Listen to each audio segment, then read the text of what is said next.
সাংবাদিকসকলে মিছা কথা ক'ব নেকি?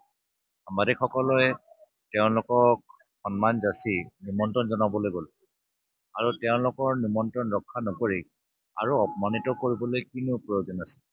আৰু অসমীয়া আমাৰ সংস্কৃতি, আমাৰ গুৰুজনৰ সংস্কৃতি, গুৰুজনৰ অৰিহণাৰ প্ৰতি ইমান তৰল মন্তব্য কৰা কিয় প্ৰয়োজন আছে? আৰু কৰাৰ পিছতো ক্ষমা বিচাৰিলে তেওঁ সৰু মানুহ নহয় ন? সৰু মানুহ হৈ নাযায় না? কিবা যদি ভুল হৈছে ক্ষমা বিচাৰিব লাগে। ইমান অহংকাৰী কিয়? বিজেপি চৰকাৰ ইমান অহংকাৰী কিয়? আৰু মুখ্যমন্ত্ৰী মহোদয় নিজৰ মন্ত্ৰীজনক কিয় ধৰি ৰাখিব নোৱাৰে? মুখ্যমন্ত্ৰী মহোদয়ে নিজৰ মন্ত্ৰীজনক নিৰ্দেশ কিয় দিব নোৱাৰে যে তেওঁলোকৰ ফালৰ পৰা যি তৰল মন্তব্য, অপমানজনক মন্তব্য হৈছে তাৰ বাবে তেওঁ ক্ষমা বিচাৰক?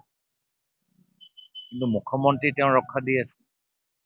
অশোক সিংহল ডাঙৰীয়াৰ ওচৰত কিনো আছে যে মুখ্যমন্ত্ৰীয়ে তেওঁৰ আগত হতাশ হৈ গৈছে? ইমান শক্তিশালী হৈ গ'ল নেকি?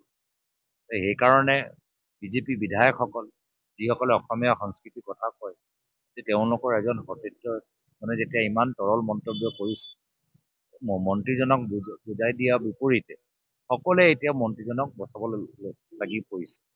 মানে গোটেই বিজেপি চৰকাৰ যেন অশোক সিংহল ডাঙৰীয়াই চলাই আছে তেনেকুৱা যেনহে লাগিছে। আমি গৰিহণা দিছোঁ, আমি আশা কৰোঁ যে তেওঁ অসমৰ জনসাধাৰণৰ সন্মুখত ক্ষমা বিচাৰিব।